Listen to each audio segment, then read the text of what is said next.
Yes, Nagagana here. Yeah, blessed. Yeah, day to all of you.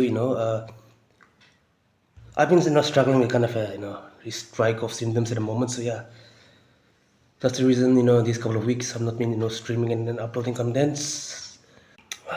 But yeah, anyway, if I'm more comfortable, I will be doing more contents over here, left, right, and center. But anyway, shout out to all of you that have been supporting my channel for the past years. So yeah,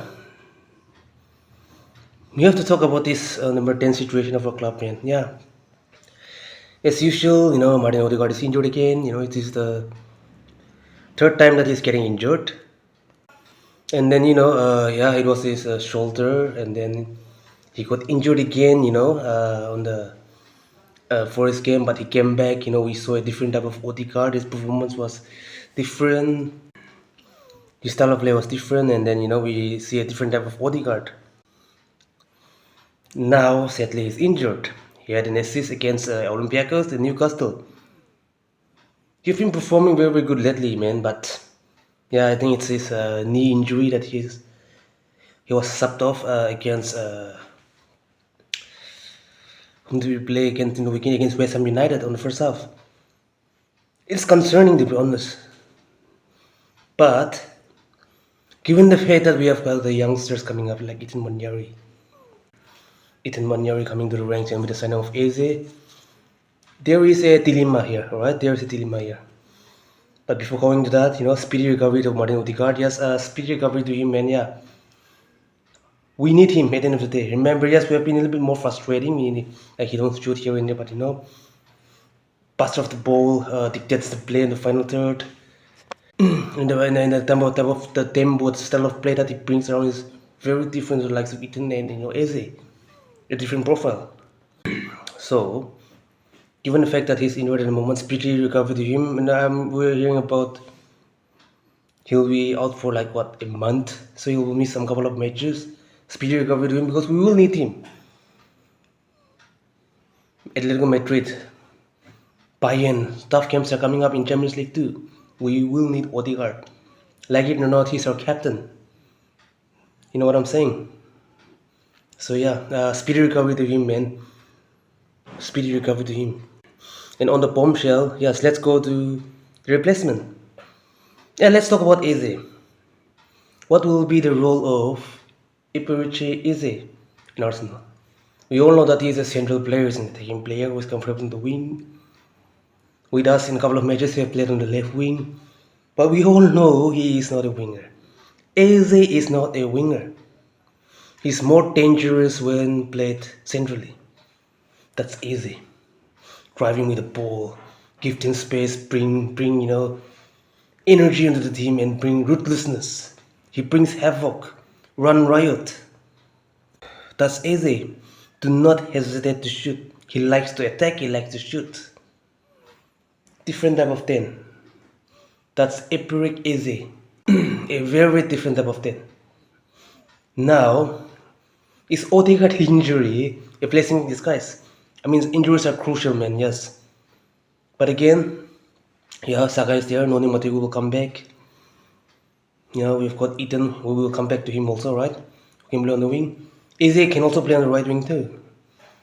Ødegaard and Martinelli and Trossard is there on the left. Well, what we're gonna do, we're gonna in and out switch between Trossard and Martinelli on the left and play Eze. That's what we are expecting. And yes, 100% want Eze to take part on that central role. And before Madueke comes, Saka will play on the right. Alright? But we know that Saka is also coming back from injury. We need to assess him properly from now on. So this is a dilemma here at the moment. Will Eze play centrally? For my opinion, yes. Ødegaard is injured. Play him centrally. We bought him for 68 million pounds. He should start. He should start. And let me tell you, goals will come. I know he missed a sitter against West Ham United. Goals will come. He will bring a different dimension in that 10. You know what I'm saying? Experience enough, 27 years old. He will bring goals, I'm telling you guys. So until unless Ødegaard is out, trust Eze on the 10 and play him. I don't mind it. I'm telling you guys, goals will come. There will be more attacking threat on the final third. More attacking threat on the final third. Goals will come for sure from Aze's side. We have to do it at the end of the day. We bought him for that, So yeah, for me, it is better Eze starts centrally. No more Merino playing over there. Merino, Rice, Zubimendi and Norca can compete on that 6 and 8. End of story. No more using three CDMs on that pitch, man. No more. That's my say here. Eze can also play on the wing. He can also play on the centrally. But as long as Ødegaard is out, we have to play Eze. And there's a jigsaw puzzle over here. Nwaneri. Yes, remember, we extended Nwaneri's contract in 2030 or maybe beyond if possible. If there's plus contract extension on his current deal to the 2030. Remember how much we are paying Nwaneri. I'm pretty sure Nwaneri is earning between 60 to 100k, between that. He was roughly on 5,000 per week on his previous deal. 18 years old. So this is a problem here. We can play Trossard and the likes of Martinelli competing on the right side, on the left side. Saka is gonna start. Eze and Ethan will have to compete on the 10. And then we already know Ethan has been playing centrally. He's an attacking midfielder. What we will have to right now is we have seen Nwaneri playing on the right wing. He's capable of doing that. He's got a speed, he's quick, the dribbling ability is good. And given the fact that he had that flair on him, good crosser, that allowed him to play comfortably on the wing too. Now, on the flip side, there's a dilemma here, alright? As much as I want Eze to play, I want Nwaneri to get sufficient, enough game time on the 10. You know what I'm saying? So there's the catcher. We could play the likes of Trossard and Martinelli on the left, not take an example, competing each other on there. We could rest Saka for a while, coming back from injury. Eze can hold the 10. Nwaneri can play on the right wing. Them two can switch on the transition. At times Eze going to the wing, he can play on the right wing too. Nwaneri coming as a 10. But there's a catch in it. Saka have to play. So remember from the remaining match before Ødegaard is injured, Saka is sure to start on the right wing, right? Noni Madueke's return is question mark at the moment. Give Nwaneri the sufficient game time. We're paying him, 60 to 100k per week. Between that, we have to play him, up his value, up his game time, allow him to score more goals. I want that from my team. We know that there's a potential in it. He can do it. He can do it. Just as Eze does, more. Eze is like a silky player. He does drive and then he brings havoc to the opposition. Same as that, Nwaneri is also very direct.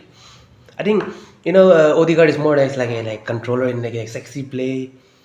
He dictates and pass more. Eze is like in between. He will pass, he will create. He can do it. He can dance around and go around. But Nwaneri is a little bit different.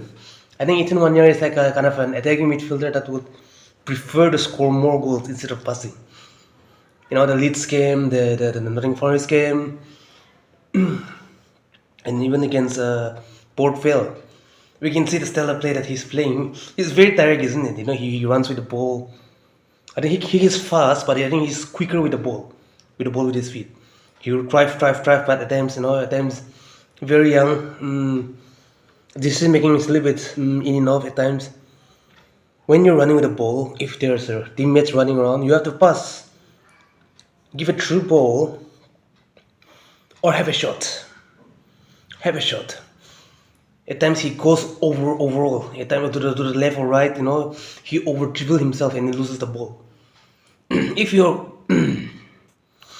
if he drives over to the wing, overplaying, pass it back and then make it in, go to the position that you're comfortable so that you receive the ball and have a shot. See, that is the problem. Very young, decision making. Yeah, he will learn on it. Yes, he will learn on it. But that's what I want an attacking midfielder to do it. Either pass the ball, right?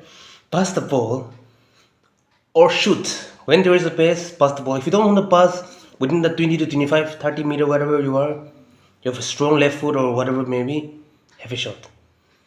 Bottom corner, top pins, curler, whatever you want to do, have a shot. That's what I want Nwaneri to do it. Time will come for him to develop more. We should remember that he's only 18. But again, if we have to give him game time, allow him to play and express more. This is the dilemma right here, right? Guys, let me know down in the comment section below, right? Will you prefer AZ or Ethan? Experience-wise, AZ is there. But neither Martinelli or Trossard is like a starter player, So what I want right now is play AZ on the left. We can also do that. Saka is there on the right. Ethan Nwaneri and the 10. I don't mind that. Or if we really want AZ to play on the game, we can play Saka on the left too. I don't mind it. Ethan Nwaneri can play on the right wing. See? We can also work like that. And then we still have the likes of Dauman there on the bench. Trossard and Martinelli can come on. Why I'm telling you this is like we have to assist Saka's injury too. You know what I'm saying? We have to assist Saka's injury. We can play AZ and then Saka and Ethan Nwaneri too. That is also a very good option. But if on that first half Saka has scored a goal and then might have assisted, by 50 to 55 minutes Arteta sub him off. We have to do this, man. Within that 55 minutes, if Saka had a goal and an assist, sub him off. Assist him well, and then what we can do, we can bring in Martinelli, isn't it? We can bring Martinelli, and then Martinelli can stay on the left. He can also play on the right. He can stay on the left. AZ will come on the 10. Ethan Nwaneri will go on the right wing.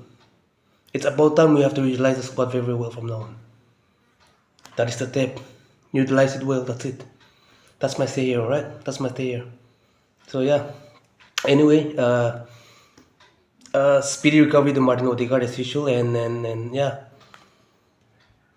I hope that the competition will go on and on and on. Injury players will come around, and then yeah. Assist the squad well from now on. That's what I want Arteta to do. We don't have to play Saka throughout 90 minutes. If he had scores, like I said before, if he score a goal or an assist, sub him off by 55 minutes. I don't mind it. Sub him off.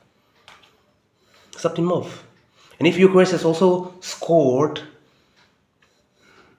supposing if Ødegaard has scored hat-trick within 60 minutes, we can also sub him off. Injuries will come. We have depth now, isn't it?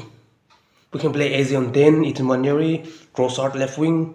Martinelli can play through the 9. He's a striker anyways. That is the depth I'm talking about. And if you want to rest player, then Ethan Nwaneri can play 70 minutes and then make someone can come for him. That is the depth that I want. That is the depth available at the moment. Utilize the squad well from now on. That's what I want from Arsenal and Arteta to do it. So yeah, what's the thought on the stay here on our attacking area on the number 10? Please let me know down in the comment section below, right?